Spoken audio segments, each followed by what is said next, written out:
জুয়ের একটা বিয়ে আইছে, পাত্রের বয়স একটু বেশি, একটা বাচ্চাও আছে, কিন্তু পাত্রটা খুব ভালো। আমি ওই বুড়া পেটারে বিয়ে করবো না।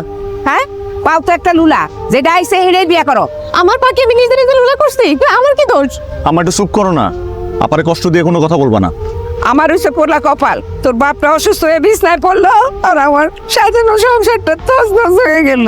আর আব্বা তো কাশতেছে কেন? কাশির ওষুধ খাওয়াও নাই? ওষুধ শেষ হয়ে গেছে।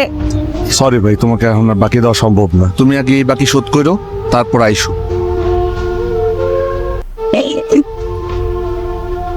হ্যালো, তুমি কি করো?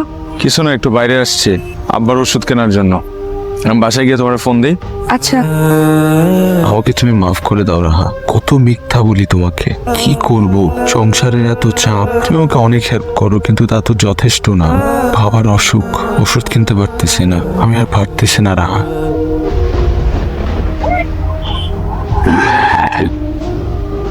আমার ওষুধগুলো নষ্ট করে ফেলতে না। আমার সব ওষুধ তো আপনারা চাপা দিয়া ভাইকা ভাইছেন।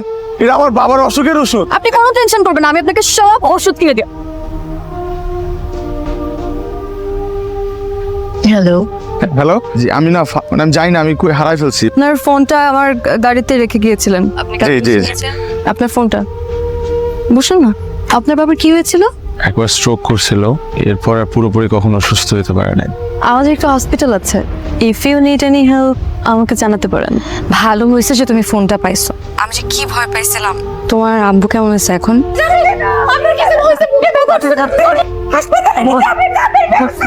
আন্টি, আপনি একদমই চিন্তা করবেন না। আমি 3 লক্ষ টাকা ম্যাডাম। ঠিক আছে, বাবার নামে উঠিয়ে রাখো। কি হ্যাপি?